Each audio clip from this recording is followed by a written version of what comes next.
बिस्मिल्लाहिर्रहमानिर्रहीम। Voice of Jammu Kashmir पर मैं हूं मिर्जा शफीक। सच के साथ सच कहना, सच सुनना, सच सुनकर उसको बर्दाश्त करना, सच पर इस्तकामत के साथ खड़े रहना इंसानियत की मिराज है। और मेरे मेहमान वो हैं जिन्होंने सच का साथ दिया और सच की खातर सऊदते बर्दाश्त की, जैसा कि मैं हर दफा आपको बता चुका हूं। लेकिन उनके बारे में मुझे नई नई बातें जो मालूम होती रहती है, तो मैं मजीद उनसे बातें करता रहता हूं, उनसे पूछता रहता हूं। लेकिन वो एक बज़म है, वो एक बंद किताब की तरह सारे सफात खोलने नहीं देते। शायद कि वो कुछ छुपा के भी रखना चाहते हैं जो हम पे जाहिर हो, शायद हम फिर सच से डगमगाना ना कहीं शुरू कर दें। खैर, उनकी मेहरबानी। आज नाजरीन बात होगी पाकिस्तान के हालात हाजरा पे, सियासी सूरत हाल पे, सियासी इलाकाई सूरत हाल पे, और जो हमारा ये जो इस पार कश्मीर जिसको हम आज़ाद कश्मीर कहते हैं और उस तरफ हम मकबूजा कश्मीर कहते हैं, इस कश्मीर की कुछ सियासी सूरत हाल, आमदा इलेक्शन। लेकिन उससे पहले मैं आज आपको एक बड़ी तीन बातें बड़ी छोटी छोटी बताता हूं। लाहौर में एक मशहूर पतंगबाज होते थे जो गुडियां चढ़ाते हैं। बस जब अल्लाह देता है तो छत फाड़ के देता है, आसमान से बारिश के कतरों की मानद फिर कुछ देता है। फिर वो एक नहायत ही तगड़ी टॉप वन ऑफ पाकिस्तान शख्सियत के समधी बन गए, यानी उन्होंने कुड़म बन गए। जब बन गए तो बस फिर अल्लाह ने ऐसे देना शुरू किया कि डीएचए लाहौर के करता धरता वही, तमाम मामलात हल करने में वही। और ये डीएचए वही है जहां पे एक दफा एक सबसे बड़ी तकड़ी शख्सियत के बेटे के प्लाजे की खबर आई थी और अल्लाह ने उनको ऐसा कामयाबी की तरफ गामजन किया है कि अल्लाह ही अल्लाह। तो मैंने कहा कि ये भी अपने नाजरीन से बता दूं कि आप ला तकना तू मिन रहमतिल्लाह, अल्लाह की रहमत से ना उम्मीद ना होया करें, कभी कभी ऐसे भी छत फट जाते हैं। एक और खबर है कि हमारा ये जो पाकिस्तान के मोहतरम वज़ीर आज़म रियासत मदीना के जनाब इमरान खान साहब, इनके एक बड़े प्यारे दोस्त थे आरफ नकवी, जो बराज कंपनीज के वो करता धरता थे। उनको ब्रिटेन जो बरतानिया की अदालत है उसने कह दिया जी कि अब हम आपको भेजेंगे उधर, क्या कहते हैं, अमेरिका वालों के पास। और ये आरफ नकवी क्या है, ये 1960 में कराची में कहीं पैदा हुए। उसका ब्रिटिश नेशनल ने 2002 में इन्हें बराज कंपनी की वो बुनियाद रखी और 5 अप्रैल 2019 को बरतानिया ने इनको गिरफ्तार किया। और वो गिरफ्तार किया यूनाइटेड स्टेट ऑफ अमेरिका की वारंट पे। और उनके ऊपर 203 मिलियन डॉलर का जो उन्होंने सेहत के लिए इन गरीब मुल्कों में कोई हमारे को ऐसे वैसे करना था ना या कहीं, उसके लिए वो लिए थे, तो उसके फ्रॉड में हैं। तो उनका अपना कैरियर तो 1999 में वो ऐसे ही था। 2002 में उनको पाकिस्तान की 2007 में पाकिस्तान की गवर्नमेंट उनको 17 इम्तियाज से भी नवाजा और 2015 में उन्हें बीएनपी से एक ग्रांड प्री जो अवार्ड है वो भी दिया गया था। खैर, अब हम आते हैं अपने असल मामलात की तरफ। मैं अपने नाजरीन और अपनी तरफ से जनाब सरदार शौकत अली कश्मीरी, चेयरमैन मुत्तहिदा कश्मीर पीपल्स नेशनल पार्टी को अपने प्रोग्राम में खुश आमदेद कहता हूं। अस्सलाम वालेकुम जी। वालेकुम सलाम जनाब, बहुत शुक्रिया। मैंने 2-4 बातें पहले ही कर दी हैं, ऐसे ही वो अपने नाजरीन से थोड़ा सा उनको भी बता दूं कि मेरी भी मालूमात है, मैं भी थोड़ा थोड़ा पढ़ता रहता हूँ। तो वो मैंने बताया कि वो एक अल्लाह जब देता है तो ऐसे देता है, ये नाजरीन कहीं ऐसे ना हो कि कहें जी हमें तो कुछ भी नहीं मिल रहा पाकिस्तान में, पता नहीं शायद हमारी किस्मत नहीं। जबकि मैंने कहा भी किस्मत कभी कभी बदल भी जाती है, वो ऐसे बदलती है। तो शौकत साहब, आप क्या देख रहे हैं आज के हमारे सियासी हालात? हमारी अब तो आज वो जरदारी साहब की बेटी की शादी भी मेरा ख्याल है शुरू हो गई है मेरा ख्याल है आज। जी जी। जी। तो बाकी ये सियासी सूरत हाल क्या चल रही है उधर? चाइना ने अब तड़ी लगा दी, उसने कहा जी कि अगर आप लोग ताइवान के साथ वो करेंगे उसकी आज़ादी के लिए स्ट्रगल, तो आपके मुल्कों में बहुत सी रियासतें बन जाएंगी। आपके मुल्क को, यानी जिनको वो मुखातब करना चाह रहा होगा उन्हीं की बात की है ना। जी। ये आप किस तरफ जा देख रहे हैं, ख्यालात किस तरफ जा रहे हैं? ये कोई थर्ड वर्ल्ड, कोई नवी तो जो है वो उसका जो ये उसकी लपेट में तो नहीं मुल्क आ रहे, और हमारा खित्ता जो है। कबल इसके कि मैं आज के सवाल की तरफ हूँ, अफसोसनाक खबर आपके साथ और आपके नाजरीन के साथ शेयर करना चाहता हूँ, और आपके प्रोग्राम के तवसत से उनके तमाम दोस्त अहबाब और लॉयकीन के साथ इज़हार ताज़ियत भी करना चाहता हूँ। कृष्ण देव सेठी एक मुक्तदर नाम है रियासत जम्मू कश्मीर का। वो मीरपुर में पैदा हुए, लेकिन 1947 की उस कम्युनल बंटवारे में उधर चले गए। कम्युनलिज्म का शिकार हुए और यहाँ से माइग्रेट करके जम्मू चले गए।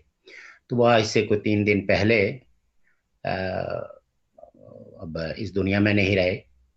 बहुत तारीख साज शख्सियत थे, उनका तारीख का इल्म और इस खित्ते की तारीख, इस खित्ते की सकाफत पे वो एक बड़ा नाम थे, और बड़ी बड़ी तहरीकों में, खास करके तरक्की पसंद तहरीक के बानियों में से थे, जिन्होंने आप ये कह सकते हैं कि वहाँ सोशलिज्म, तरक्की पसंदी, सेकुलरिज्म, इन सब आदर्शों की तकमील के लिए अपने ज़माने जवानी से ही स्ट्रगल का आगाज़ किया। और वो उन बानियान में से हैं रियासत जम्मू कश्मीर के, जिन्होंने कि एक गैर तबकाती समाज का ख्वाब जो है वो देखा और उसके लिए वो स्ट्रगल करते रहे। बहरहाल चूँकि ये कानून कुदरत है कि बिलाखिर हर इंसान ने, बल्कि हर ज़ीरू ने मौत का मज़ा चखना है। तो जल्द ब देर सब ने ही इस अमल से गुजरना है। तो कृष्णदेव सेठी भी अब हम में नहीं रहे, लेकिन उनकी यादें, उनकी बातें और उनका वो तमाम जद्दोजहद का जो उन्होंने की है, वो हम सब के लिए एक असासा हैं, और हम इस असासे को संभाल के रखेंगे और उनकी आदर्शों की तकमील के लिए अपनी सी जद्दोजहद करते रहेंगे। बहरहाल मैं उनको खराज अकीदत पेश करता हूँ, और उनके वरसा के साथ, उनके दोस्त अहबाब के साथ, क्योंकि उनका बहुत बड़ा हल्का अहबाब था, न सिर्फ मीरपुर में, कोटली में, पुंछ में, जम्मू में, बल्कि पूरी रियासत जम्मू कश्मीर में उनका एक बहुत बड़ा हल्का अहबाब थे, और लोग हैं उनकी शख्सियत से बड़े मुतासर थे, और उनके खुलूस और उनकी मोहब्बत के कायल थे कि वो बिला इम्तियाज रंग नस्ल हर इंसान से मोहब्बत करते थे, और इस खिटाई सियासत पे उनकी बड़ी गहरी नज़र होती थी। यकीनन हम उनकी कमी को महसूस करते रहेंगे। वो काफ़ी अरसे से आप ये कह सकते हैं कि बीमार थे, और बहरहाल वो अब हमसे जुदा हो गए। तो हम यही दुआ करते हैं कि उनके लवाकिन को सब्र जमील हो, और हम सब लोगों को उन आदर्शों पर चलने की तौफीक अता फरमाए। जहाँ तक के आप के सवाल का ताल्लुक है, तो चीन ने बुनियादी तौर पर ताइवान की लीडरशिप को खबरदार किया है कि अगर आपने कोई आज़ादी का ऐलान किया तो उसके खतरनाक नताइज आपको भुगतने पड़ेंगे। और ताइवान के जो लोग हैं, वहाँ की जितनी भी पॉलिटिकल पार्टीज हैं, वो कहते हैं कि हम चीन का हिस्सा नहीं रहना चाहते, ना हम चीन का हिस्सा हैं। हम तारीखी तौर पर एक अलग इकाई हैं, और हम आज़ाद और खुद मुख्तार रहना चाहते हैं। हम चीन के साथ नहीं मिलना चाहते। लेकिन चीन चूंकि उस खित्ते की एक बड़ी ताकत है, जिसके पास मिलिट्री माइट भी है, और इकनॉमिकली भी आप ये कह सकते हैं कि चाइना जो है वो एक उनकी निस्बत बहुत बड़ा है जी, वो तो भी बड़ी पावर है। जी जी। तो लिहाजा लेकिन ताइवान की आज़ादी के हवाले से आपको ये भी पता होना चाहिए कि बहुत सारे मुल्कों ने ताइवान को तस्लीम भी कर रखा है आज़ाद और खुद मुख्तार मुल्क। और अब भी यूनाइटेड स्टेट्स हो गए या जापान हो गया, बहुत सारे मुल्क जो है वो ताइवान की आज़ादी को सपोर्ट करते हैं और वो समझते हैं कि ताइवान जो है वो आज़ाद और ख़ुद मुख्तार ही रहना चाहिए, चीन के साथ नहीं मिलना चाहिए। लेकिन सदजंग के अहद के कुछ मायदे ऐसे हैं जिन मायदों के मुताबिक जो है चाइना से वादा किया गया था, जैसे हांगकांग भी बहुत अरसे तक चीन से अलग रहा 100 साल तकरीबन। और बरतानिया ने उनसे माहिदा कर लिया कि 50 साल के बाद जो है वो जो हांगकांग है वो वापस चीन वापस के कर हवाले देंगे। होगा। लेकिन उसमें कुछ कंडीशंस रखी गई थी, लाइक चाइना के अंदर, रेस्ट ऑफ चाइना में तो आपको पता है कि कम्युनिस्ट पार्टी है, वन पार्टी रूल है। लेकिन हांगकांग के लिए ये कहा गया था कि जी यहाँ जमहूरियत होगी, लोग अपनी पार्टी की बुनियाद पे वोट देंगे और यहाँ जो है वो कम्युनिस्ट पार्टी का रूल नहीं लगाया जाएगा। तो इस एतबार से ये कहते हैं कि वन कंट्री टू सिस्टम। अभी भी जो ताइवान हांगकांग है उसमें जो है जो जो सरमायादाराना मैशियत है वो राइज है। अगरचे अब चाइना में भी कोई फ़र्क नहीं रहा, जी जी। हाँ, लेकिन बहरहाल ये है कि यहाँ एक आज़ाद मैशियत है जिस पे स्टेट का कंट्रोल उस तरह का नहीं है, लेकिन रेस्ट ऑफ चाइना के अंदर स्टेट कंट्रोल इकोनॉमी है। ठीक है कि उसके जो है वो प्राइवेट इंटरप्राइजेस भी हैं और दुनिया के साथ जो तजारत करते हैं उसके अपने अलग, जो आप कह सकते हैं कि सरमायादाराना एथिक्स ही प्रिवेल कर रही हैं एवरीवेयर।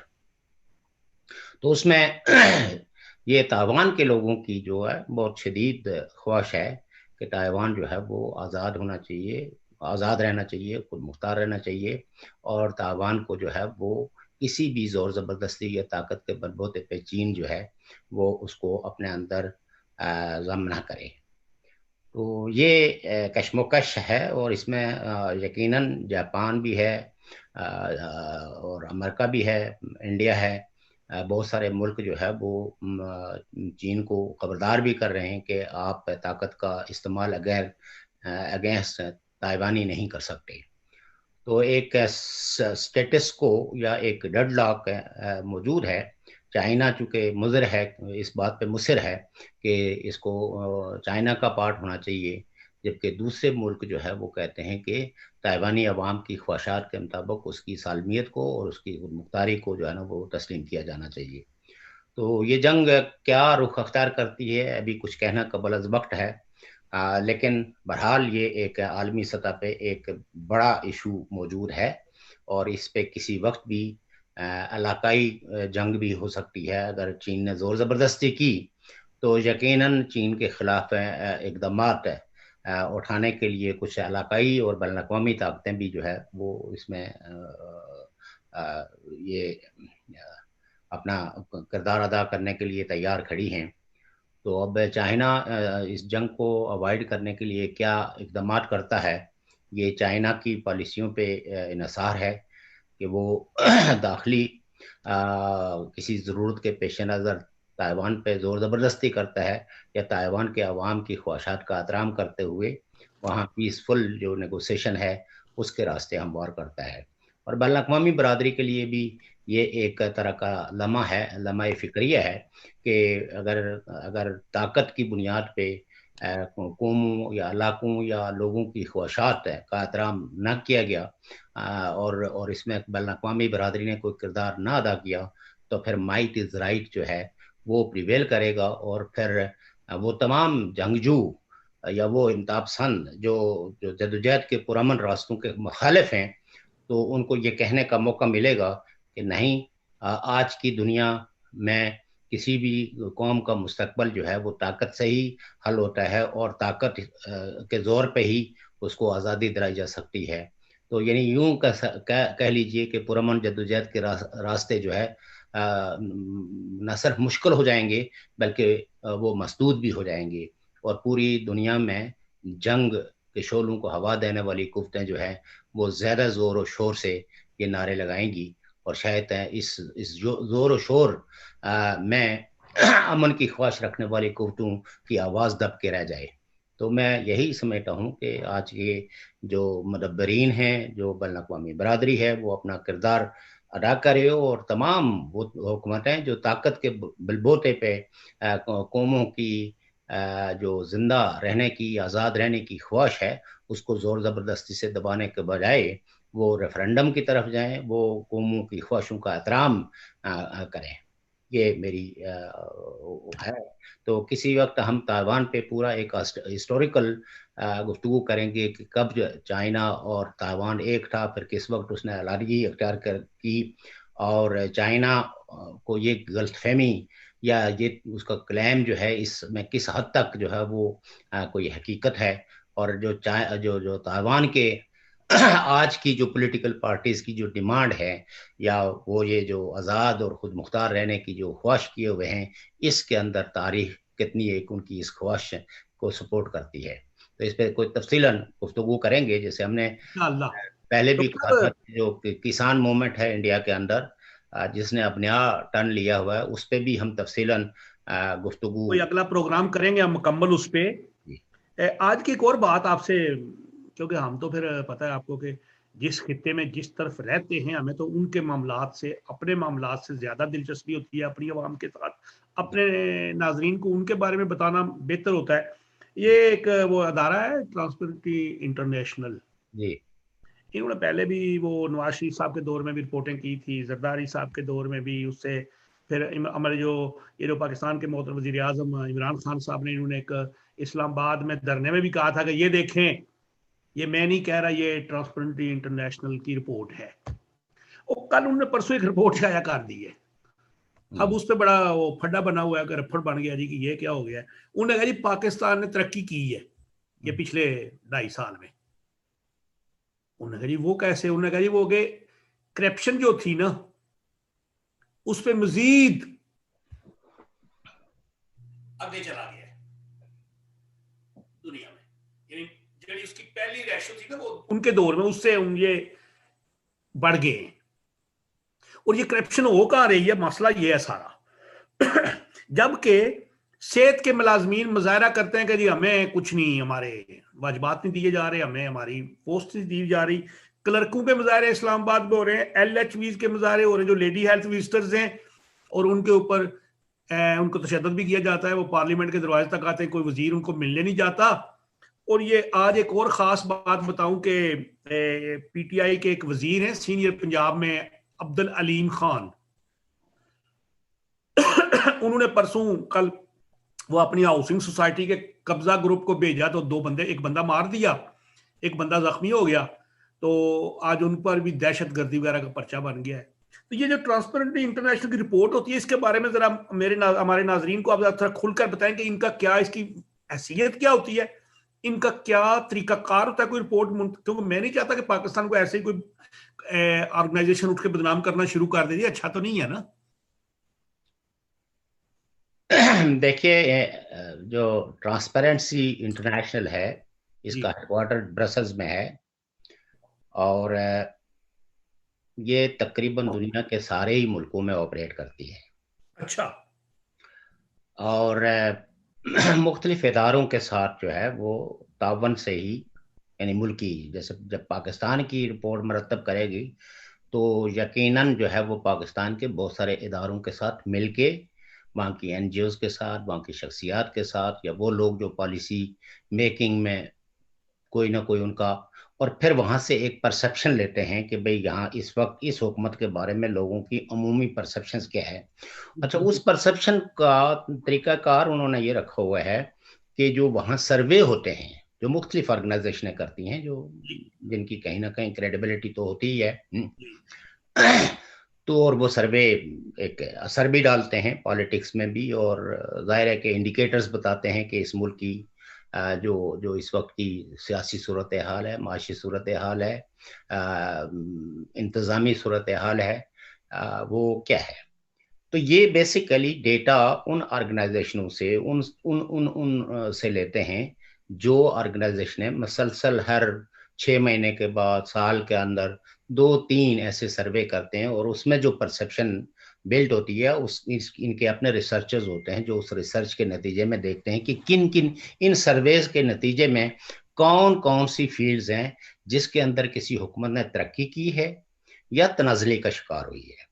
तो इनकी जो मेथडोलॉजी है वो काफ़ी हद तक साइंटिफिक है, और मैं समझता हूँ कि ठीक ये तो हमारी अमूमी और ख़ास करके तीसरी दुनिया की हुकूमतों का ये वतीरा रहता है कि जब कोई बात है उनके खिलाफ हो तो वो जी उस ऑर्गेनाइजेशंस के मैंडेट को ही चैलेंज कर देते हैं, उसको अंडर एस्टिमेट करना शुरू कर देते हैं, उसके खिलाफ एक प्रोपेगेंडा शुरू कर देते हैं। ऐसे ही जैसे एमनेस्टी इंटरनेशनल है, तो एमनेस्टी इंटरनेशनल अगर पाकिस्तान के बारे में, ह्यूमन राइट्स के बारे में बात करे, तो पाकिस्तान की फौरी तौर पर जो वजारत जो है वो उसको डिनाई करेगी और उसको प्रोपेगेंडे से ताबीर करेगी। यही हाल दूसरे मुल्कों का भी है कि अगर किसी जगह बांग्लादेश हो, इंडिया हो, भूटान हो, चीन हो, कोई और मुल्क हो, तो उसके अंदर भी अगर वो ह्यूमन राइट्स वायलेशंस का जिक्र करे तो वो हुकूमतें इस बात को एक्सेप्ट नहीं करती कि हाँ हमारे यहाँ इंसानी हकूक़ की खिलाफ वर्जियाँ हुई हैं, और हम एक जिम्मेदार हुकूमत के तौर पर उन खिलाफ वर्जियों की तहकीकात भी करेंगे, और हम चाहेंगे कि वो खिलाफ वर्जियाँ जो है वो रिपीट ना हों और लोगों को तहफ़्फ़ुज़ फराहम करें। ये अभी तक जिम्मेदाराना एटीट्यूड जो है वो हमारी हुकूमतों का नहीं बन पाया, जिसकी वजह से हमेशा हम डिनाइल मोड में होते हैं। कोई हकीकत भी सामने आ जाए तो मजाल है कि हम उसको तस्लीम कर लें कि हाँ ये कुछ हमारे हुआ है। नहीं, हम हमेशा जो है वो उसको उसकी तरदीद करते हैं।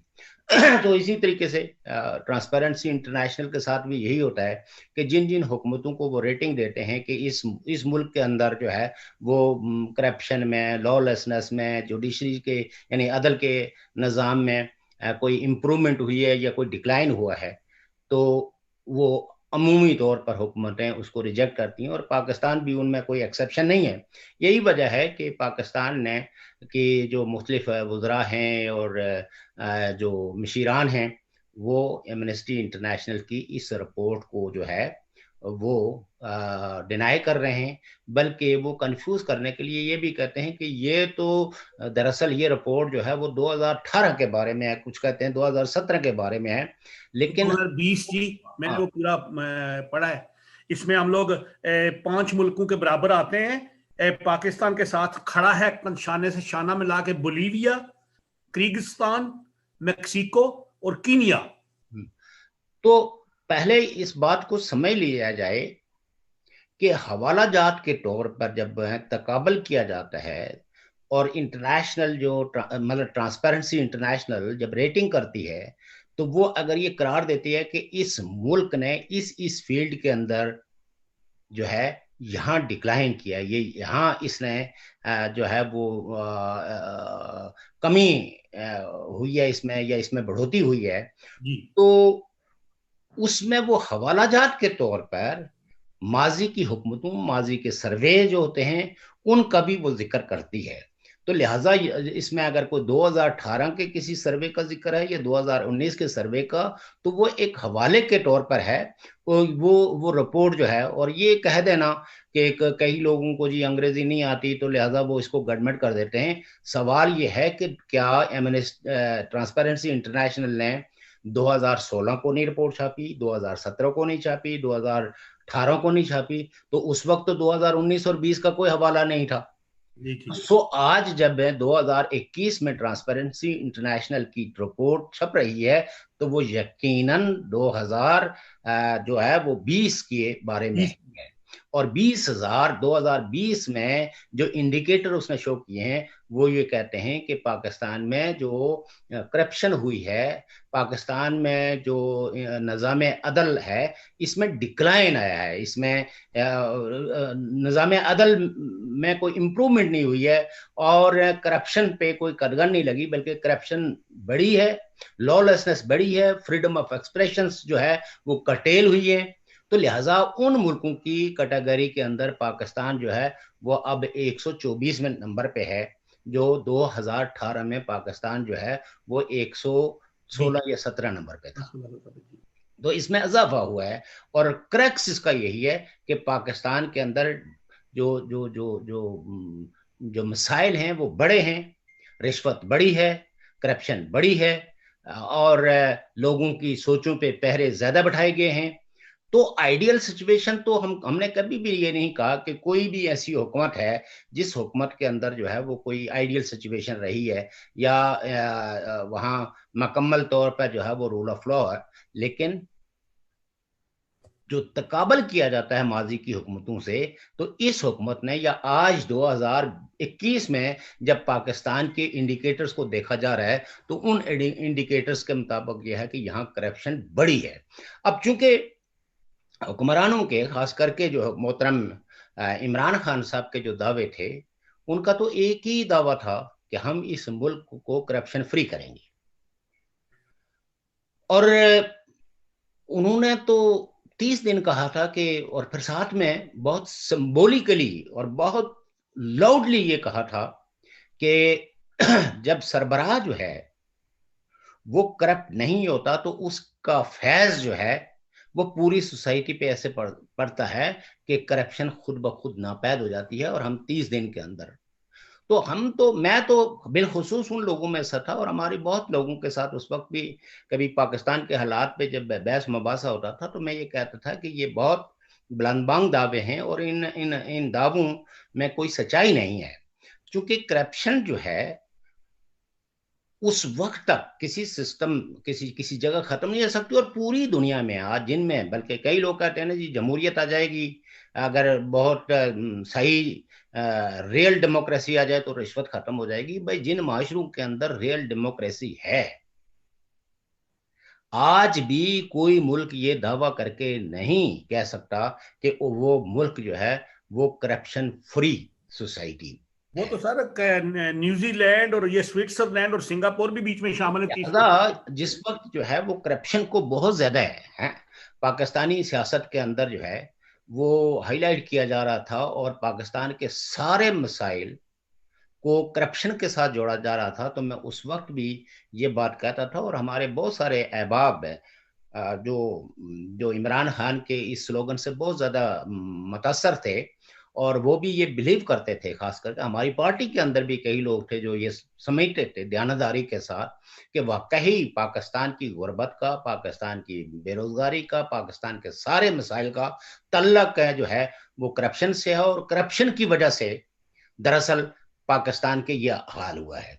और उसमें लोग बिल्कुल जेन्युइनली बिलीव करते थे कि शायद इसमें पीपल्स पार्टी और मुस्लिम लीग नून दो पॉलिटिकल पार्टियां ऐसी हैं जिन्होंने दरअसल करप्शन को जो है वो बहुत ज्यादा बढ़ावा दिया है और उसकी वजह से जो है वो पाकिस्तान में गुर्बत और बेरोजगारी बढ़ी है। मैं उस वक्त उन लोगों में से था जो इस आर्गूमेंट को बाई नहीं करता था।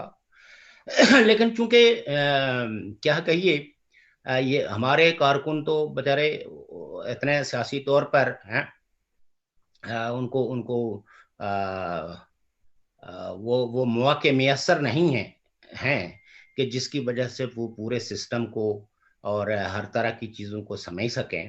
उनकी नेक और शरीफाना आदर्शें अपनी जगह, लेकिन बहरहाल इमरान खान के इस पॉपुलिस्ट स्लोगन से तो मुतासर महाराज मोहम्मद खान जैसे लोग जिन्होंने अपनी सारी जिंदगी जो है वो सोशलिस्ट आदर्शों में गुजारी है, जदोजहद करते रहे, मजदूर तबके की बात करते रहे, किसानों की बात करते रहे। और बहुत सारे पाकिस्तान के अंदर ऐसे लोग थे जिनकी आदर्शें जो है वो सोशलिस्टिक थी, सेकुलर थी, डेमोक्रेटिक थी।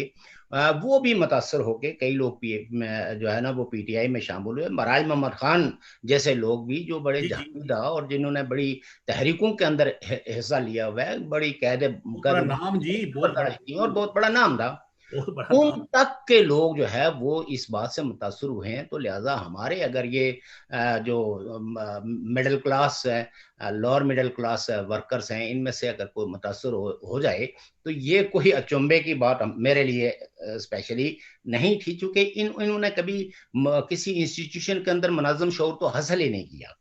तो बहादुर शाह खैर जो उन्होंने जिस मायूसी का इजहार किया वो तो अपनी जगह पे है। तो लिहाजा इमरान खान के इस बयानिए को काफी हद तक लोगों की और खास करके नौजवानों की, और नौजवानों में भी उन लोगों की जो बहुत ही सतही किस्म की का शऊर रखते थे सियासत के बारे में, वो बहुत ज्यादा मुतासर हुए।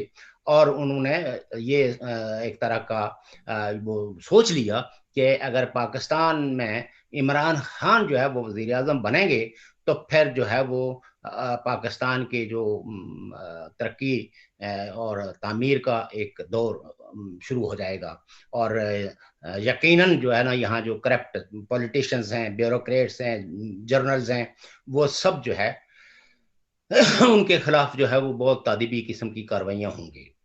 कई लोग आज भी इस गलतफहमी का शिकार हैं, जबकि गुर्बत ने, बेरोजगारी ने और उनके घरों पे डेरे डाल दिए हैं, और महंगाई का एक तूफान, शायद ही कोई घर ऐसा हो, खास करके मिडिल क्लास और लोअर मिडिल क्लास और गरीब क्लास का मैं इसलिए जिक्र नहीं कर रहा हूँ, तो वो तो बरसा भर से बेचारे मुश्किलात और मसाइब सही रहे, लेकिन जब वो उनको कम से कम रोजगार के मौके होते हैं तो वो डेली वेजेस पे काम करके तो कम से कम अपने घर वालों की, आज वो चीज भी उसमें यकीनन इस पेंडेमिक का भी बड़ा अमल दखल है।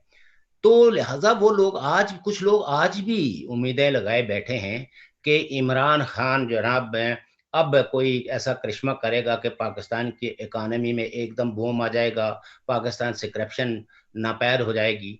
तो मैं हमेशा ये कहता था कि अनफॉर्चुनेटली इमरान खान जो है या तो जानबूझ के या इनोसेंटली जो है वो सिस्टम को अंडरस्टैंड ही नहीं करते।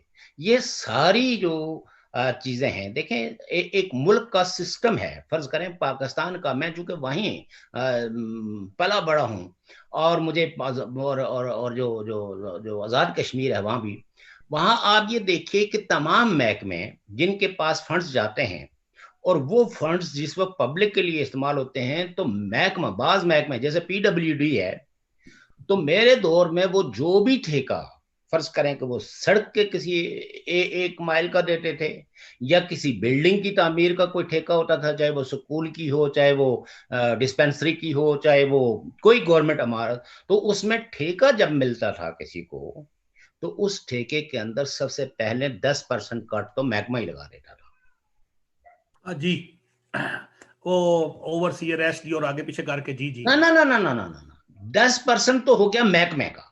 अच्छा, पहले ही। और उसके बाद फिर आ जाता था ये जो ओवरसीज और SDO, एक्सियन, project manager, project director, ये तो फिर बाद में आते हैं ना, कि फिर ये ठेकेदार को जो है वो आप एडवांस पेमेंट के लिए आपको इतने पैसे देने पड़ेंगे, हैं तामीर करके वो करेंगे तो इतने पैसे देने पड़ेंगे, और उसमें भी यानी पटवारी और जो जो एसडीओ है वो उसके मरूने मिन्नत होता है कि अगर वो उनको कुछ पैसे ना दे, उसमें से कुछ हिस्सा ना दे, तो फिर उसकी वो बजट उसके लिए मंजूर ही नहीं होता। वो बार बार जो है ना वो एसडीओ जाके तो दीवार उखाड़ देता है, सड़क उखाड़ देता है, और जिस वक्त नाकस लगा हुआ है। तो नतीजा ये है कि जो नटशेल उस प्रोजेक्ट पे जो पैसा खर्च होता है वो 30% भी नहीं होता। और यकीनन जब ठेकेदारी सिस्टम इतने ऑर्गेनाइज वे में है तो कुछ आखिर उसने भी उससे प्रॉफिट कमाना होता है। तो मैं ये कहता हूं कि इमरान खान साहब को ये पता ही नहीं है कि यहाँ जो करप्शन के जो या तो लेजिस्लेशन करके तो ये करार दिया जाए कि आज के बाद किसी भी अवामी तरक्याती या सरकारी किसी स्कीम के अंदर महकमे का कोई फंड जो है ना वो नहीं रखा जाएगा, बल्कि जो फंड जिस स्कीम के लिए मुख्तस किया गया है वो पूरे का पूरा फंड लगेगा और उसकी सुपरविजन जो है वो प्रॉपरली होगी। फिर भी चूंकि फरिश्तों की हुकूमत नहीं कायम हो जाती, लेकिन आप ये कह सकते हैं कि आप अगर सख्त किस्म का कंट्रोल रखें तो जो जो जो जो जो रिश्वत और करप्शन है इसका रेशो कम हो सकता है। जैसे कि आप ये देखें कि 2012 में जो ट्रांसपेरेंसी इंटरनेशनल का जो सर्वे आया था तो उसके अंदर जो है वो करप्शन की जो रेशो थी वो भी बहुत ज्यादा हाई थी। लेकिन 2016 और 17 में जो ट्रांसपेरेंसी इंटरनेशनल का जो सर्वे आया उसके मुताबिक काफी हद तक उस पर कंट्रोल पाया गया। दैट्स वाई पाकिस्तान रेटिंग्स के अंदर जो है वो कम से कम जो है वो 116-17 के करीब आ गया। तो मसला ये है कि इफेक्टिव कंट्रोल से आप जो है वो करप्शन को कंट्रोल कर सकते हैं, लेकिन अगर आप ये कहें कि, और करप्शन के फिर कई किस्में हैं, इंटेलेक्चुअल जो है वो डिसऑनेस्टी भी करप्शन की एक शक्ल है, कि आप गुफ्तगू के लिए बैठे और अपना वेस्टेड इंटरेस्ट लेके बैठे और लोगों तक जो है वो हालात जैसे हैं वैसे बयान ना करें, बल्कि उसके अंदर अपना भी तड़का और मसाला डालें, तो नतीजा यह है कि इसको कहते हैं कि इंटेलेक्चुअल डिसऑनेस्टी, और इंटेलेक्चुअल डिसऑनेस्टी बिग करप्शन को जन्म लेती है। तो एनी हो, चूंकि ये पॉलिटिकल पार्टीज जितने भी हैं और इनके अगर मेंबरान की तादाद, इनके असेंबली मेंबरों की तादाद अभी अगर देखें, इनका पूरा सोशियो इकोनॉमिक मतलब डेटा निकालें, तो ये वो सारे लोग हैं जो वन वे या दी अदर वे, यानी पाकिस्तान में सिर्फ वाइड इलेक्शंस हुए थे 1970 के, जिस इलेक्शंस में बहुत गरीब निहत्ते और बेबस लोगों को लोगों ने वोट दे के तो असेंबलियों के तक पहुंचाया था। नजरियात पे वोट दिए गए, उसमें ये नहीं कि कोई मतलब यह कि मेजोरिटी, बट सिंबॉलिक ऐसे ही जैसे एमकेएम के जो लोग असेंबलियों में थे तो वो लोअर मिडिल क्लास के, और आज भी उनके खिलाफ जो करप्शन के जो चार्जेस हैं वो ना होने के बराबर हैं। उनके और चार्जेस उन पर बहुत हैं, लेकिन वो चार्जेस कम है। तो कहने का मतलब है कि ये जो पॉलिटिकल पार्टीज हैं ये कोई मिडिल क्लास की नुमाइंदा नहीं है। मिडिल क्लास तो पैदा होती है आप जो मुल्क के अंदर जो पैदावारी सरगर्मियां स्टार्ट करते हैं। तो अनफॉर्चुनेटली जब से इमरान खान साहब की हुकूमत आई है, यहाँ तो पैदावारी सरगर्मियां जो है वो कम हुई हैं। और अगर पूरे आप 1947 से लेके तो 2021 तक का दौर देखें तो इसमें वाहिद इस्तिस्ना उस दौर की है जिस दौर के अंदर जो है वो नवाज शरीफ की हुकूमतें रही हैं। तो यहाँ मिडिल क्लास ज्यादा पैदा हुई है, या जुल्फकार अली भुट्टो साहब का, लेकिन वो मिडिल क्लास पैदा हुई है क्योंकि गल्फ के अंदर, मिडिल ईस्ट के अंदर जो है वो जो ज्यादा अपॉर्चुनिटीज जॉब्स की पैदा हुई और वहां लोगों की जो तनख्वाहें पाकिस्तानी रुपए की निस्बत ज्यादा थी, तो लिहाजा वो भी एक मिडिल क्लास पैदा हुई। लेकिन उस मिडिल क्लास को सूडो मिडिल क्लास कहते हैं, क्योंकि वो अपने मुल्क के अंदर पैदावारी सरगर्मियों में हिस्सा लेने के नतीजे में नहीं पैदा हुई है। लेकिन यहाँ जो मुख्तलिफ किस्म की स्कीमें हुई हैं, चाहे वो अल्टीमेटली फेल्ड स्कीमें हुई हों, लेकिन उनकी वजह से लोग जो है वो पैदावारी सरगर्मियों के अंदर जुड़े हैं, लोग मैशियत के साथ जुड़े हैं, लोगों ने जो है वो खुद अपने बिजनेसेस एस्टेब्लिश करने के लिए इकदाम किए हैं, बैंकों ने उनकी मदद की है। लेकिन ये हुकूमत की पॉलिसियां होती हैं तो बैंक मदद करते हैं। तो और लिहाजा एक बात जो है वो, जब हम नवाज शरीफ साहब के दौर की किसी अच्छाई की बात करते हैं तो इसका हरगिज मतलब ये नहीं है कि हम उस हुकूमत की जो दीगर शॉर्ट फॉल्स हैं हम उनको नजरअंदाज करते हैं। जैसे आज फर्ज करें कि कहा जाता है कि या अमूमी तौर पर पीटीआई से जो मुतासरा लोग हैं अपने सती शोर के तहत, वो इस प्रोपेगेंडे को बहुत बाई करते हैं और वो ये कहते हैं कि जी हर कोई जर्नलों की जो है नर्सरी में उसने तालीम हासिल की है, परवरिश पाई है। देखिए बात यह है कि ये जब से पाकिस्तान बना है तो इसको डेमोक्रेसी कोई विरसे में नहीं मिली, और अनफॉर्चुनेट ये है कि पाकिस्तान के अंदर जो है जो इनके बानियान थे उन्होंने भी डेमोक्रेटिक सोसाइटी को डेमोक्रेटाइज करने के लिए कोई ऐसे इकदाम नहीं किए। और पाकिस्तान के अंदर जो है वो कॉन्स्टिट्यूशन भी, वैसे तो खैर 62 का कॉन्स्टिट्यूशन भी है और भी वो है, लेकिन एक्चुअल कॉन्स्टिट्यूशन जिसको पाकिस्तान के वसी तरह के रिकॉग्नाइज करते हैं वो तो 1973 का कॉन्स्टिट्यूशन है। और ये भी मैं आपको बता दूं, जिन लोगों को तारीख का थोड़ा बहुत भी शऊर है, इसको कहा तो मुतफिका जाता है, इसमें कंप्रोमाइजेस हुए। हालांकि जो बलोचिस्तान की लीडरशिप थी, जो खैबर पख्तूनख्वा की लीडरशिप थी, हत्ता कि जमीयतुल उलमा इस्लाम पाकिस्तान के जो मौलाना शाह अहमद नूरानी थे, वो उनके भी बड़े शदीद किस्म के तफजात थे। और उस वक्त की अगर डिबेट और डिस्कशन देखें तो ये कॉन्स्टिट्यूशन पूरे तरीके से जो है वो मुतफिका नहीं था, लेकिन एक कंप्रोमाइज जरूर किया गया कि हमारे पास रूल ऑफ बिजनेस के लिए कोई डॉक्यूमेंट ही नहीं है, तो एटलीस्ट कम से कम एक ऐसा डॉक्यूमेंट है कि जिस डॉक्यूमेंट को हम फॉर द टाइम बीइंग तस्लीम करते हैं। और उसके लिए उस वक्त जुल्फकार अली भुट्टो ने उन तमाम डेमोक्रेटिक फोर्सेस को ये यकीन दहानी कराई थी कि हम इस कॉन्स्टिट्यूशन को मोर डेमोक्रेटाइज करेंगे, इसमें लोगों को ज्यादा अख्तियार देंगे। सूबों के लिए भी आपको पता है कि कांग्रेस लिस्ट और ये, बल्कि ये कहा गया था कि 10 साल के अंदर अंदर तमाम सूबों को जो सूबाई खुद मुख्तारी है वो मुकम्मल तौर पर दी जाएगी, जो अनफॉर्चुनेटली आप ये देखें कि 1973 से लेके तो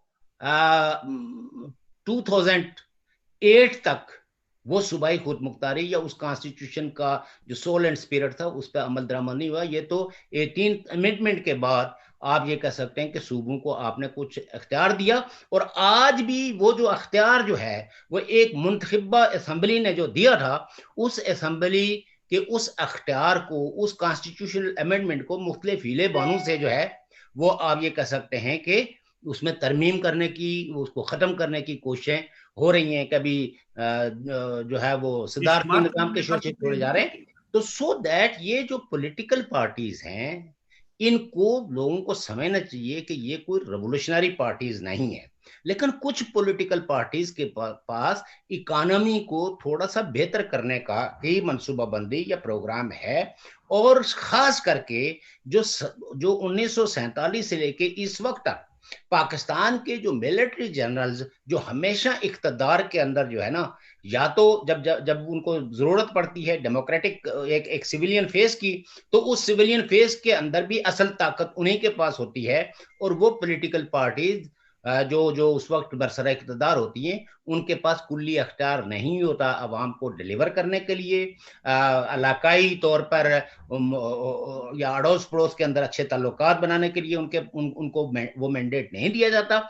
और जो कोई भी ये कोशिश करेगा कि हम अमन के एजेंडे को आगे बढ़ाएं, मुल्क के अंदर जो है वो फिरका वाराना हमागी पैदा करने की कोशिश करें, रूल ऑफ लॉ को इंश्योर करें, उस हुकूमत को डिस्टेबलाइज कर दिया जाता है। जैसे आपके सामने 2015 से जो है वो एक डिस्टेबलाइजेशन का अमल जो है वो पाकिस्तानी एस्टेब्लिशमेंट ने शुरू किया, बावजूद इकोनॉमिकल इंडिकेटर्स बेटर होने के। तो जाहिर है कि ये कोई रिपोर्टें जो आप फर्ज करें कि उस वक्त पाकिस्तान की इकोनॉमी अगर 5 समथिंग थी, तो आज अगर वो 0.1 गई है, तो कैसे कोई पीटीआई का जो हमदर्द है वो हमसे ये तवक्को करता है कि हम इसको ग्लोरीफाई करें या हम ये कहें। या आज अगर तमाम इदारों के जहां जहां भी कोई पोस्ट खाली होती है वहां हजर सर्विस या रिटायर्ड फौजी जनरल को उसका सरबराह बना दिया जाता है, वेयर एज के सिविलियन जो है ना वो डिग्रियां हाथ में पकड़े बेरोजगारी का शिकार हैं। हम कैसे ये कह दें कि ये हुकूमत, लेकिन जो लोग जिनका या तो मफाद खुसूसी है या जो लोग अक्ल से बिल्कुल यानी पैदल हैं, वो आज के इस दौर को जो है वो ग्लोरीफाई कर सकते हैं और उन हुकूमतों को जो माजी की हुकूमतें हैं उनको हटफे तनकीद बना के तो कहीं ना कहीं मौजूदा इक़दामात को जो है वो सपोर्ट करना चाहते हैं। तो ये चीज़ जो है वो मैं समझता हूँ कि एक वो आदमी जो मेहनत पे यकीन रखता है और हुकूमतों से कोई खुसूसी मफाद हासिल नहीं करना चाहता, एटलीस्ट उसके पास जो सच है और जो सच आज सारी दुनिया को नजर आ रहा है, अगर वो आदमी उस सच का इजहार करेगा तो हम उसको अप्रिशिएट करेंगे, हम समझेंगे कि तारीख से उसने या इर्तिका के इस अमल के अंदर उसने जो है वो सिस्टम के अंदर बेहतरी या बदतरी में तमीज करना सीख ली है। जो आज भी वही राग अलापता है जो हुक्मरान टोला अलाप रहा है और ये कह रहा है कि जी वो जी IGI बनी थी। ये तो हकायक हैं पाकिस्तान की। हत्ता कि आप मुझे ये बताएं कि जुल्फकार अली भुट्टो से ज्यादा इसमें तो कोई दो आरा नहीं है। पाकिस्तान के सारे लोग बल्कि दुनिया इस बात पे मुतफिक है कि ही मगरबी पाकिस्तान के अंदर Zulfikar Ali Bhutto was a most popular leader. लेकिन इख्तदार की मुंतकिली में जुल्फकार अली भुट्टो ने भी जनरलों के साथ जो है मिलके तो डेमोक्रेसी को इंप्लीमेंट पाकिस्तान में नहीं होने दिया। वो डेमोक्रेसी जो डेमोक्रेसी उनको सूट नहीं करती थी, उन्होंने एक पार्टी की जो न्यूमेरिकल बर्तरी थी उसको एक्सेप्ट नहीं किया। और नतीजा क्या हुआ? नतीजा ये हुआ कि वहां एक फौजी ऑपरेशन हुआ, हजारों लोग मारे गए, खवातीन की असमत दरी हुई, कत्ले आम हुआ, और अल्टीमेटली उस कौम ने जो है वो इस अजाब से आजादी हासिल करके बांग्लादेश बन गया। और आज बांग्लादेश की जो इकोनॉमी के इंडिकेटर्स हैं वो तो पाकिस्तान तो उसको मैच ही नहीं करता। आज उसकी इकोनॉमिकल इंडिकेटर्स जो हैं वो हिंदुस्तान से भी ऊपर के हैं, वो एक संजीदा मुल्कों की सफ में है। बाकी देखिए करप्शन, एक चीज जहन में रखिए कि वायबल डेमोक्रेसी के अंदर अगर करप्शन है भी, लेकिन लोगों को रोजगार है, प्रोडक्टिव एक्टिविटी हो रही है, यानी सरगर्मियां जो है वो पैदावारी सरगर्मियों में तेजी है, तो वो करप्शन जो है, जैसे China is not a corruption free country, China के अंदर बहुत बड़ी करप्शन है, लेकिन चूंकि लोगों की बड़ी तादाद, आप ये कह सकते हैं कि 95 से अबव लोग जो है परसेंट लोग जो हैं वो माशी सरगर्मियों के अंदर जो है वो उनकी एक्टिव इन्वॉल्वमेंट है, तो लिहाजा वो करप्शन जो है वो उनकी इकोनॉमी को अफेक्ट नहीं करती, बल्कि उस मैशियत के अंदर वो फैक्टर भी जो है वो उनको हेल्प कर रहा है। तो ये जो करप्शन फ्री के जो नारे लगाते हैं ये लोग, या तो इस दुनिया कि उनको कोई शुद्ध बोध नहीं है, उनको सिस्टमों का कोई अदराक नहीं है, जहालत की जो है वो मतलब दिमाग जो है उन्होंने सिर्फ कंगा मारने के लिए रखा हुआ है, और वो जाहिल तरीन है जो मैशियत के उसूलों को अंडरस्टैंड नहीं करते। हम कोई इसकी तबलीग नहीं कर रहे हैं, लेकिन हम ये कहते हैं कि इस जिसको कैपिटलिस्ट सिस्टम कहते हैं, जिस सिस्टम के अंदर आप रह रहे हैं, इस सिस्टम के अंदर करप्शन फ्री नहीं, करप्शन कंट्रोल हो सकती है, करप्शन फ्री नहीं हो सकता सोसाइटी। इसलिए कि करप्शन फ्री सोसाइटी के लिए जिस तरह के माशी निज़ाम की जरूरत है वो माशी निज़ाम जो है वो अभी तक है कोई भी ये जो रवायती पॉलिटिकल पार्टीज हैं वो उसके साथ जो है वो नहीं जुड़ी हुई है, और ना उसका वो दावा कर रही है। शौकत साहब, हमारे बॉस से अभी भी और भी सवालात भी होते हैं। सोचा आपने करप्शन की बात की, मैं आपको छोटी सी बात बताऊं। मेरे एक मिलने वाले थे, वो एक हेड रसूल टेक्निकल कॉलेज है मंडी बावलदीन और खारियां के दरमियान में, नाम सुना होगा आपने जी। उसमें ओवरसीयर और ये कोर्स होते थे। तो उस बंदे ने वहां से कोर्स कर लिया। कोर्स करने के बाद फिर उसके कुछ रिश्तेदार थे, वो अमेरिका में होते थे, अमेरिका चला गया। अमेरिका जाके उसने मजीद कोर्स करके वो वहां पे एक आर्किटेक्ट या डिजाइनर किसी में बन गया, नौकरी की, 5-10 साल लगाए।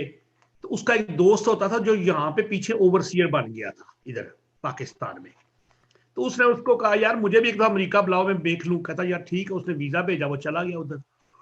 तो वो बेचारा 17वें मंजिल के फ्लैट पे रहता था। तो उसने कहा वो माशाल्लाह तेरा बड़ा अच्छा फ्लैट है, बड़ा प्यारा फ्लैट है। उसका यार ये फ्लैट क्या है, ये कर्जे पे है, तो कर्जे के लिए जो वो 20% में देना था, वो पुल देख रहे हो सामने, वो पुल। कहता हाँ वो पुल देख रहे हो, बड़ी ट्रैफिक है। कहता इस प्रोजेक्ट पे मैंने काम किया 3 साल और फिर मेरी तनख्वाहों से पैसे बचते रहे, रात को काम करता रहा और ये फ्लैट ले लिया। ये मेरी कहानी है। कहता ठीक है। उसके बाद वो अमेरिका वाला पाकिस्तान आ गया। अब इन ओवरसीज साहब को मिला, ये भी उसको अपने घर की हवेली की छत के ऊपर ले गए। तो उन्होंने कहा यार तू तो बड़ा, मैं तो अमेरिका रह के इतने पैसे नहीं कमाए, तुमने ये क्या इतनी कनालू। उसने कहा ये कुछ भी नहीं है। फिर उसको लाहौर ले गया, उसने अपने प्लाट दिखाए, पिंडी दिखाए, कराची दिखाए, मरी में बहुत बड़ा विला दिखाया। तो ऊपर चढ़ गया। कहता यार तुमने किधर से इतने पैसे कमा लिए। कहता वो सामने पुल देख रहे हो ना। कहता मुझे तो कोई नजर नहीं आ रहा। कहता ठहर यार बाएं तरफ देखो, वो सामने बिल्डिंग देख रहे हो। कहता नहीं। कहता बस ये जो है ना पुल और बिल्डिंग, उसकी कमाई से ये सब कुछ मैंने लिया है। यानी करप्शन ये है कि वहां पे जमीनी हकायक ही नहीं होते, वो पैसा खा जाते हैं। और फिर खासकर हमारे जो वजीर आजम है पाकिस्तान के, उन्होंने एक लफ्ज रखा हुआ है NRO। सर ये NRO क्या, इसका मानी क्या बनती, कोई मसला क्या है इसका? ये तो एक फिक्रा ऐसा हो गया कि पाकिस्तान में जनानी भी अपने बंदे को कहती जाओ मैं तुम्हें NRO नहीं दूंगी। बच्चे बाप को कह देते हैं पापा हम आपको NRO नहीं देंगे अगर आपने ये ना किया। क्या होता है ये? देखिए बुनियादी तौर पर ये इस टर्म का जो इस्तेमाल हुआ है वो मुशर्रफ साहब के दौर में हुआ, जब बेनजीर बिल्कुल भुट्टो साहिबा की और मुशर्रफ साहब की जी बनी जो नेगोशिएशंस हुए, जी तो उसमें उन्होंने कहा कि जो आपके खिलाफ मुकदमात हैं जी वो हम वापस ले लेते हैं, जी और जो कॉन्स्टिट्यूशनल, उस वक्त एक कॉन्स्टिट्यूशनल अमेंडमेंट मुशर्रफ साहब ने करवाई थी, जी और वो भी स्पेसिफिक थी बेसिकली बेनजीर भुट्टो साहिबा के लिए और नवाज शरीफ साहब के लिए। वो ये थी कि 2 टर्म्स जो आदमी प्राइम मिनिस्टर रहा हो जी। वो 3rd टाइम नहीं बन सकता। अच्छा, ये कौमी मुफाहमत में एक मायदा हो गया, तो ये माहिदा हुआ है, क्योंकि इसको इंग्लिश में जो उन्होंने तर्जमा किया है उसका रखा है कि नेशनल रिकॉन्सिलिएशन ऑर्डिनेंस, ऑर्डिनेंस। कौमी मुफाहमत उर्दू में।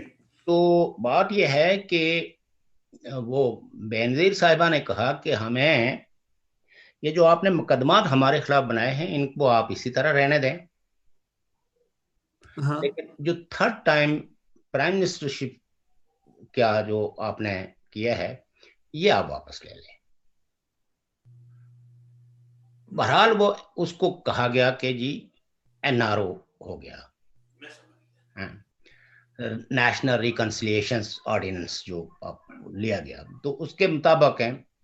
क्योंकि आपको पता है कि एक ऑर्डिनेंस जब सदर की तरफ से जारी होता है तो उसकी लीगल पोजीशन जो है वो 3 महीने की होती है, कि 3 महीने तक तो वो नाफिजुल अमल रह सकता है। 3 महीने के बाद वो ऑटोमेटिकली या तो असेंबली जो है उस ऑर्डिनेंस को रेटिफाई कर ले तो वो तरमीम बन जाती है, और अगर ना वो हो वो पार्ट ऑफ कॉन्स्टिट्यूशन हो जाती है वो अमेंडमेंट, और अगर ना करे तो वो 3 महीने के बाद वो ऑर्डिनेंस खुद ब खुद मर जाता है।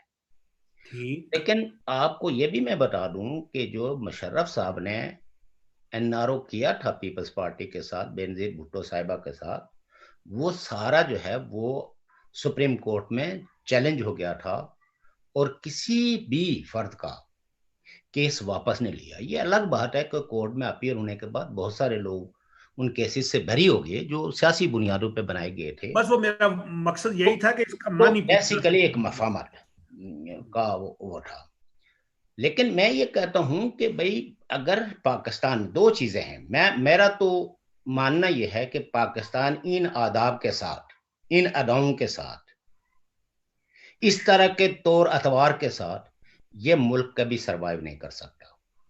और फिर जिस मुल्क के अंदर बहुत सारी तहरीकें जिनको आप अलहदगी की तहरीकें कहते हैं या राइट टू सेल्फ डिटर्मिनेशन की मूवमेंट हैं, और उनमें मसल्ला जदोजहद का आंसर भी मौजूद हो तो वहां तजिया करते हुए लोगों को बहुत मुतहत रह के करना चाहिए। इसलिए कि जब मशरकी पाकिस्तान के अंदर तहरीक स्टार्ट हुई तो उस वक्त भी कई लोग वो कहते हैं कि रावी चैन ही चैन लिख रहा था जी। और कई लोग जिस वक्त ऐलान जो है वो हो गया कि पाकिस्तान ने, यानी जनरल आगा मोहम्मद यहिया खान ने तकरीर करते हुए कहा कि एक महाज पे शिकस्त का मतलब ये नहीं है कि हमें मुकम्मल शिकस्त हो गई है। जी। हम पता नहीं खेतों में लड़ेंगे तो फैक्ट्रियों में लड़ेंगे, गलियों में लड़ेंगे, खलियानों में लड़ेंगे। और इधर जो है वो जो मगरबी पाकिस्तान का तकरीबन 5 से 7 हजार स्क्वायर किलोमीटर जो है वो इंडियन आर्मी ने अपने कब्जे में ले लिया जी। तो अल्टीमेटली जंग बंद हुई है और मशरकी पाकिस्तान जो है वो बांग्लादेश बन गया। इसी तरीके से, और कई लोग उस वक्त बिलीव नहीं करते थे, जैसे आज भी कई लोग कहते हैं कि नहीं जी वहां तो खवातीन के साथ बेहुरमती नहीं हुई है, इतने लोगों को नहीं मारा गया। तो जो आदमी जो है वो किसी डिनाइल मोड में होता है ना तो उसको हकीकत तस्लीम करवाना मुश्किल होता है। इसी तरह कहते हैं ना कि गुलाम की जो है ना वो 3 हैसियतें होती हैं। एक वो गुलाम है जो मानता ही नहीं है कि मैं गुलाम हूं, वो अपने आप को आजाद समझता है, उससे उसकी अना जो है वो खत्म हो गई होती है, और उससे उसकी अना, आजादी का तस्वर, इंसानियत का तस्वर, रहने और जीने का कोई म्यार जो है वो उससे खत्म हो जाता है। जी। लिहाजा वो गुलामी में और आज़ादी में तमीज़ नहीं करता। कहते हैं, तारीख में कहते हैं कि ये एक बदतर गुलाम है जिसको आज़ादी का एहसास दिलाना बहुत मुश्किल है, बल्कि नामुमकिन है। दूसरा गुलाम वो है जिसके लिए कहते हैं कि वो, उसको एहसास है कि मैं गुलाम हूं, लेकिन वो अपने आप को कमजोर और नातवा समझता है, और वो समझता है कि मैं आज़ादी के लिए जदोजहद नहीं कर सकता। जी। तो कहते हैं कि इस गुलाम को किसी ना किसी वक्त तारीख के मनज़्ज़म इल्म और शऊर से आरास्ता परास्ता करके जदोजहद पे आमादा किया जा सकता है। जी। और एक वो गुलाम है जिसको ये एहसास है कि मैं गुलाम हूं, जी। और वो बिलीव करता है कि मुझे इस गुलामी की जंजीरों को काटना और उसके लिए जदोजहद करनी है। तो एक्चुअली वो हीरो होता है, स्ट्रगल करना चाहता है वो, स्ट्रगल करना, जो स्ट्रगल को बिलीव करता है। इसी तरीके से आज आप ये देखिए कि इमरान खान साहब ये कहते थे कि ये जो असेंबली मेंबरान हैं, नेशनल असेंबली के मेंबरान हैं या प्रोविंशियल असेंबली के मेंबरान हैं, इनको तरक्याती बजट देने का मतलब होता है करप्शन। और आज खुद उन्होंने कैबिनेट में फैसला किया कि हर मेंबर को 50 करोड़ 50 करोड़ दिया जाएगा, और हर मेंबर भी वो जो मर्द है, औरतों को कहा गया कि आपको तरक्याती बजट की कोई जरूरत नहीं है। वाकई वह उनको जरूरत भी वैसे नहीं है। हालांकि सबसे ज्यादा जरूरत अगर कोई है तो वो उन्हीं को है, लेकिन बहरहाल हम इस बहस में नहीं पड़ते। तो आज उन्होंने, अच्छा, फिर यह है कि अपनी ही बातों की आए रोज जो जो वो तरदीद करते हैं, और अपने ही दावों का जब वो तमस्कर उड़ाते हैं, तो अनफॉर्चुनेटली हमारे बहुत सारे जो अहबाब हैं जो इमरान खान के करिश्मे में अभी तक मुब्तला हैं, वो इसका भी तजिया करने की सलाहियत से मारूम है कि एक आदमी कल जब इख्तदार से बाहर था क्या कहता था और जो आज इख्तदार में आके वो क्या कह रहे हैं। मजबूरी है ना। नहीं, मजबूरी कोई नहीं है। देखें, मजबूरी तो सेनेट के बंदे टूट जाएंगे सारे, उनको उधर से 5 मंथ, अब भी वो मसला यही होगा। नहीं, वो देखें, वो नहीं आप क्या है कि एक कॉन्स्टिट्यूशन है।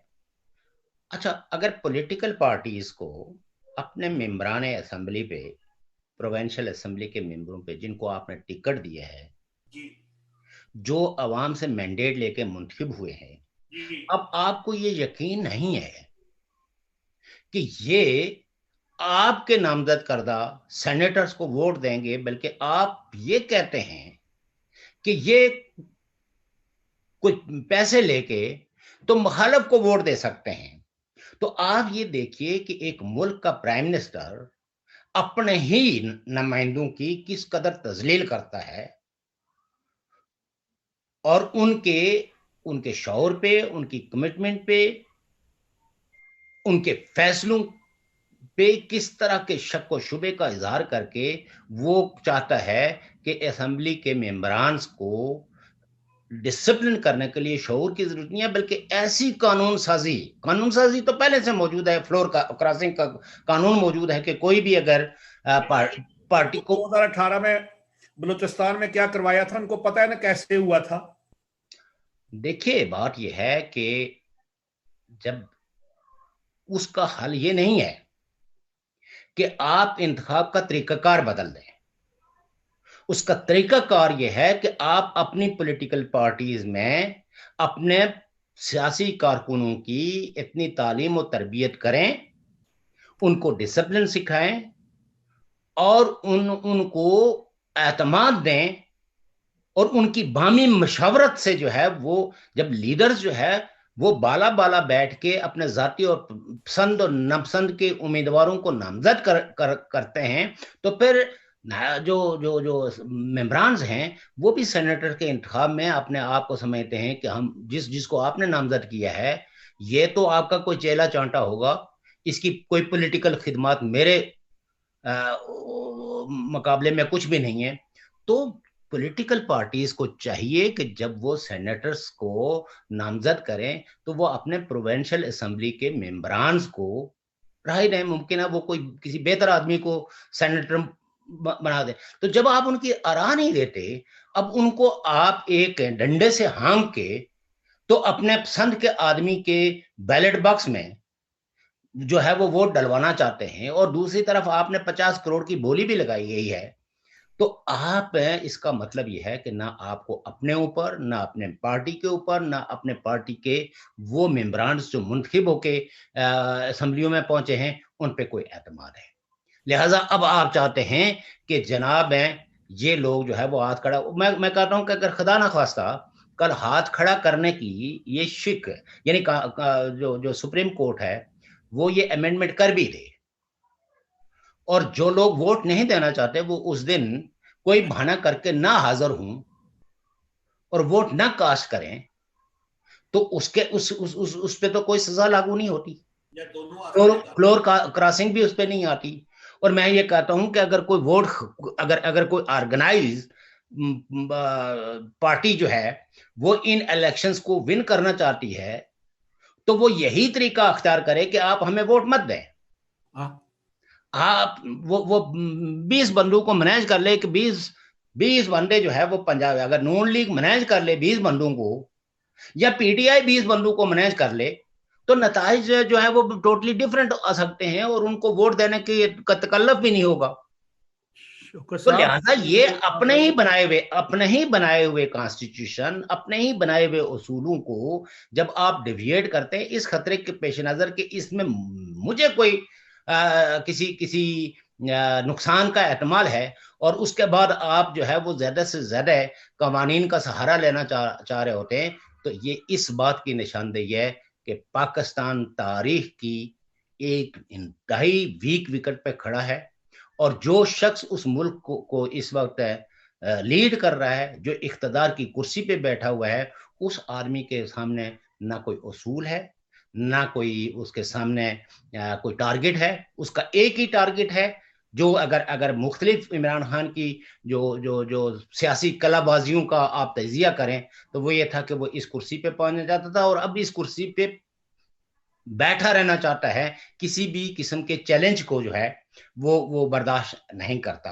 लिहाजा उसके लिए उसको पैसे देने पड़े तो वो देने के लिए तैयार है, उसमें कॉन्स्टिट्यूशन में अमेंडमेंट करनी पड़े तो वो अमेंडमेंट करना चाहता है। वेयर एज कि मैं ये समझता हूं कि जरूरत इस चीज की है कि पाकिस्तान की पॉलिटिकल पार्टीज को उसूल कायम करना चाहिए ऐसे कि जिसकी वजह से, जैसे आज अगर पीडीएम जो है, आप देखें ना कि पीडीएम ने कितनी बड़ी हाइप क्रिएट की,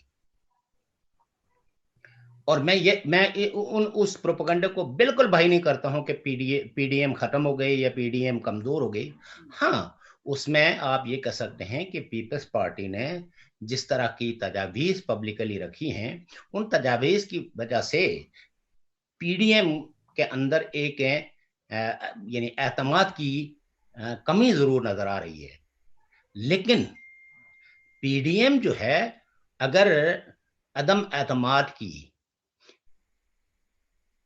तहरीक की कामयाबी के लिए फिर एस्टेब्लिशमेंट के साथ हाथ मिलाती है, तो मैं ये समझता हूं कि ये बदतरीन किस्म की बेउसूली होगी, और ऐसी पॉलिटिकल पार्टीज जो है वही सबब होंगी इस मुल्क के अंदर एस्टेब्लिशमेंट को ताकतवर करने की, इस मुल्क के गरीबों और मजलूमों की जो है वो मसाइल में इजाफा करने का वो सबब होंगे। तो और पर वो नवाज शरीफ के बयानिए को मैं समझता हूं कि शदीद किस्म का धचका लगेगा, और अगर इस मौके पे नवाज शरीफ ने कोई उसूली मौकफ न दोहराया, जो माजी का उनका मौकफ था, तो मैं समझता हूं कि इससे पीडीएम के साथ जो पाकिस्तान के इंटेलेक्चुअल्स की, पाकिस्तान के जमहूरियत पसंदों की, और वो लोग जो उस खित्ते के अंदर अमन देखना चाहते हैं, उनकी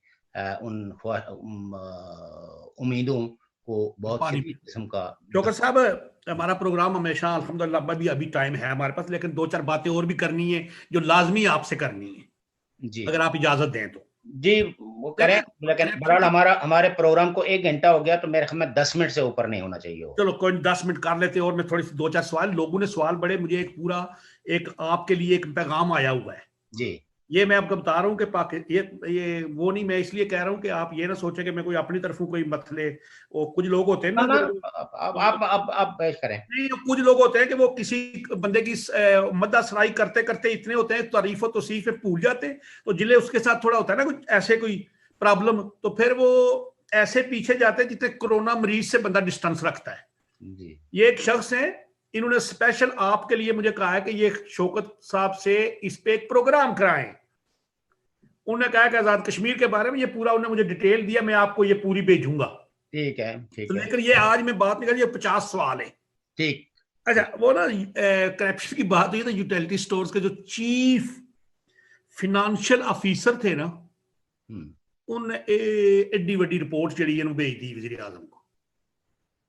ये जो आपने जो मैनेजर वैनेजर जो फलाना फलाना लगाया वो। अब यहां से अगली बात मैं एक और बताऊं आपको कि पिछले एक महीने में 24 दिसंबर से लेके 25 जनवरी तक वजीर आजम साहब की 3 मुलाकातें हुई हैं 2 बड़ों से जी। सदा पे बुलाया गया। अब उन मुलाकातों का अभी जो है ना मखमसैया क्या हुआ है, लेकिन शनीद यही है कि भाईजान गल वधी है पे।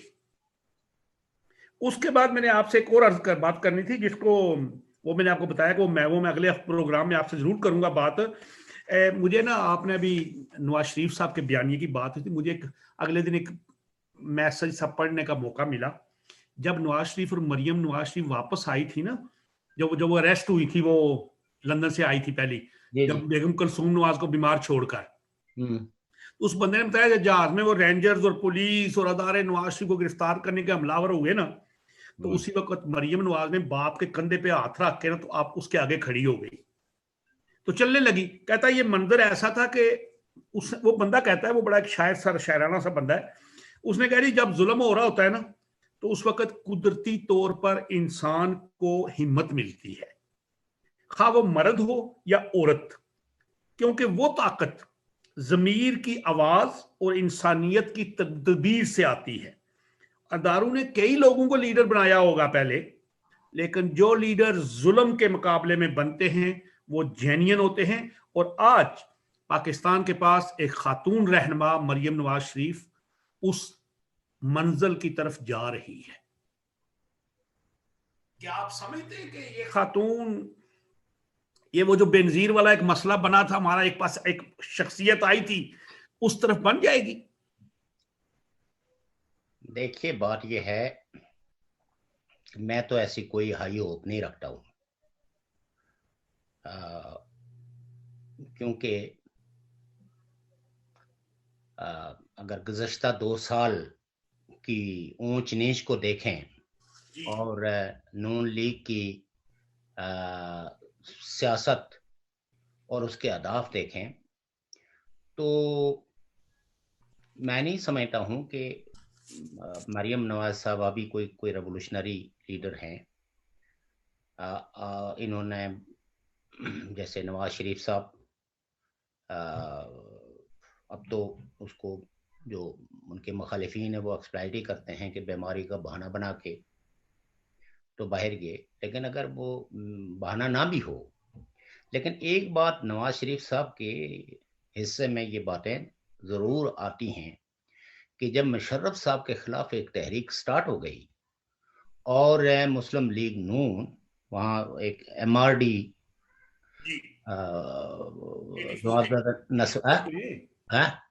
में ना, अच्छा उसके ARD रेस्टोरेशन ऑफ डेमोक्रेसी जी जी मुशर्रफ के खिलाफ जी, तो उस वक्त उन्होंने एक दस्तखत करके एक मायदे के तहत वो बाहर चले गए।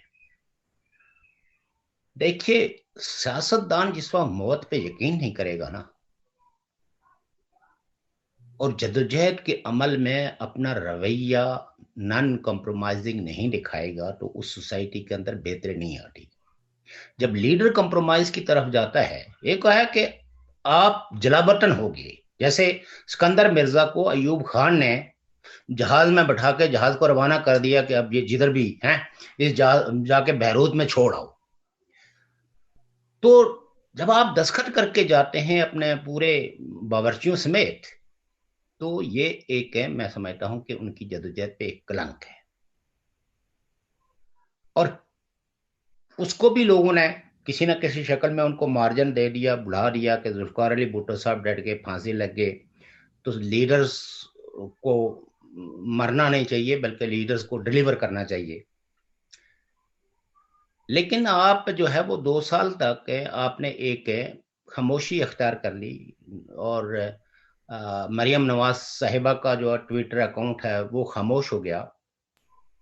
इसमें भी कोई शक नहीं है कि जब लीडरशिप जो है वो आपने शहबाज शरीफ के हक में दे दी तो डिसिप्लिन का तकाजा है कि you should follow your leader.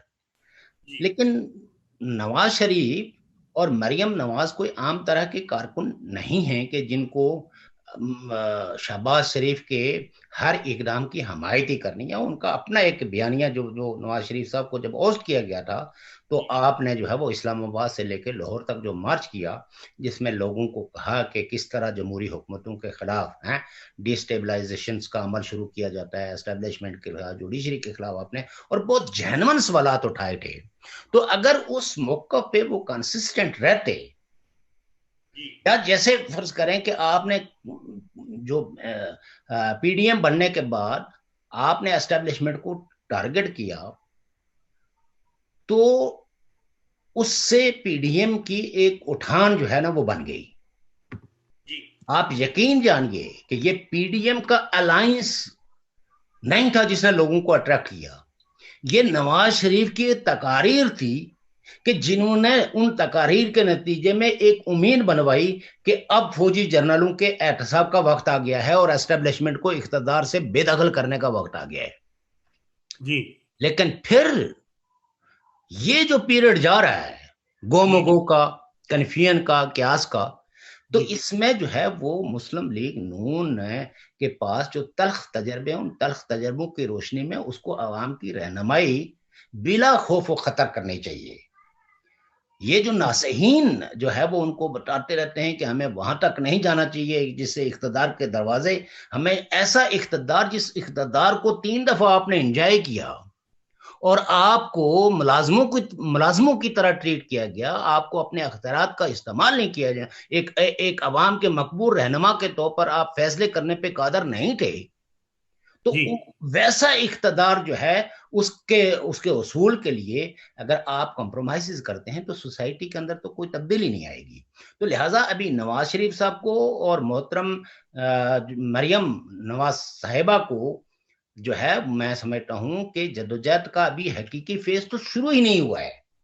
अभी तो आप ये कह सकते हैं कि आपने वार्म अप किया है, जलसे किए हैं, जुलूस निकाले हैं। असल इम्तिहान तो इस लीडरशिप का उस वक्त शुरू होगा जिस वक्त ये एक फैसला कुन लड़ाई के अमल में दाखिल होंगे। उस वक्त बयानिया क्या आपके सामने है। अगर उस बयानिए के अंदर सिर्फ टारगेट इमरान खान है जी, ठीक है, आपके लोग जो है वो इमरान खान ने उनको जलील करने के लिए कोई कसर उठा नहीं रखी और हर वक्त उसने तुमतों का सहारा लिया है। अल्टीमेटली तो इख्तिदार से जिस शख्स ने बेदखल होना है आवाम के सामने वो तो इमरान खान नहीं होना है। लेकिन इसके साथ साथ जो पीछे बैठे हुए जो जो जो खिलाड़ी हैं, जो आगे जो है वो तितलियां नचाते हैं, अगर वो डोर नहीं कटती तो फिर कोई उम्मीद जो है वो आप कर नहीं सकते।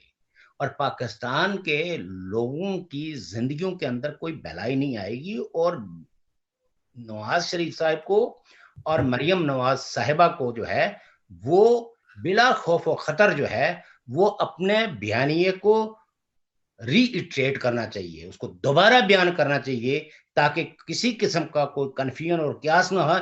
बेशक इख्तिदार की मंजिल से आप साल 2 साल अगर डिले भी हो जाएं और इमरान खान अगर इस कुर्सी पे 2.5 साल रहा है तो तब भी आप जिंदा हैं तो 2.5 साल और रह लेगा, तो इससे कोई ऐसी क़यामत नहीं आ जाएगी, इससे कोई लोगों पे मौत वाक़या नहीं हो जाएगी।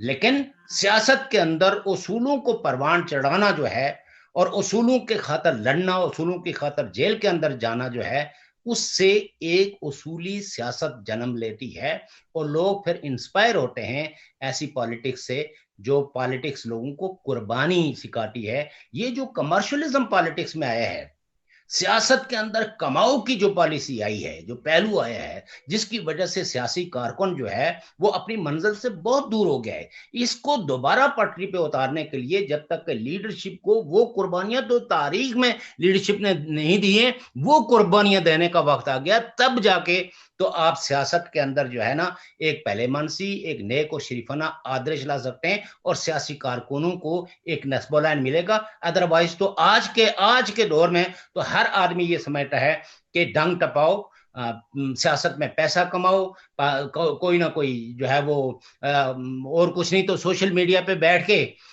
तो हुक्मरानों के गीत गाते रहो ताकि जो है वो सोशल मीडिया की टीम में आपको भी भर्ती कर लिया जाए। और मुझे पता है कि कई लोगों ने ये कोशिश करके वो भर्ती हो गए हैं और उनका काम सारा दिन सवाए प्रोपेगेंडा करने के, सवाए हुकूमत की तारीफ और तौसीफ करने के और कुछ नहीं रहता। तो सियासी कारकुन का काम ये होता है कि वो हर हुक्मरान का एहतसाब करे, उसके साथ कोई अपना जाती बुग़्ज़ ना बयान करे। नवाज शरीफ साहब जिस वक्त इक़्तिदार में थे तो हम उस पहलू की हमायत करते थे जो वो असर्ट कर रहे थे खित्ते के अंदर अमन के लिए। वो जो कह रहे थे कि हम बारूद खरीद के गुर्बत नहीं पालेंगे, मैं ये समझता हूं कि ये बहुत बड़ा बयानिया था।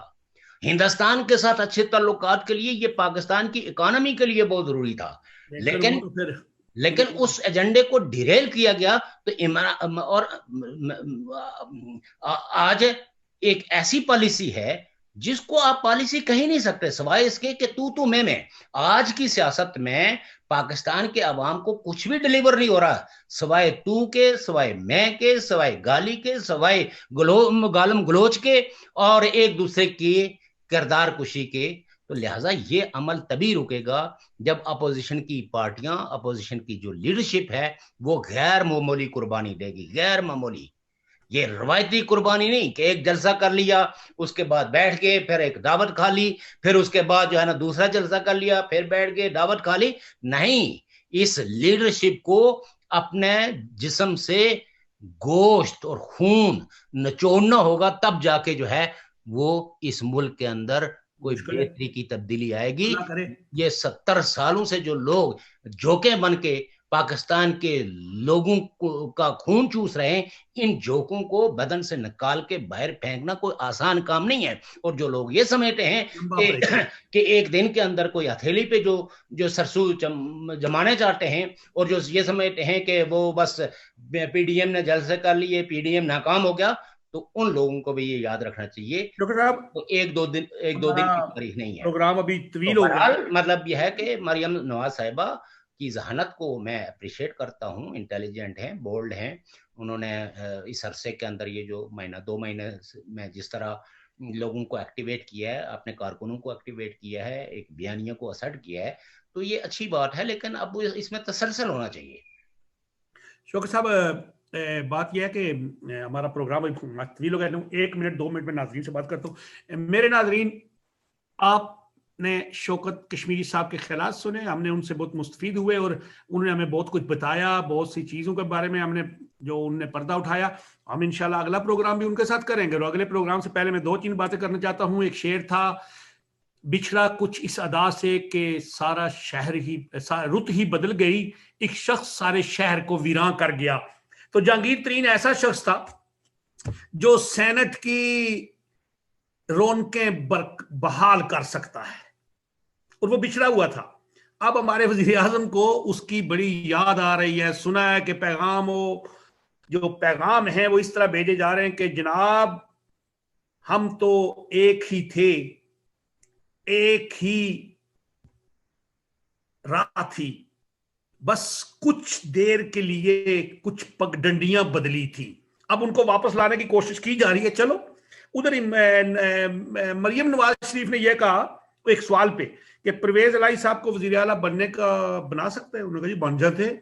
तो मुझे शक पड़ा कि यहां पे भी थोड़ा वही तरीका है कि कुछ ना कुछ तो चल रहा है। और इंशाल्लाह शौकत कश्मीरी साहब से अगली बार इस बार भी बात करेंगे।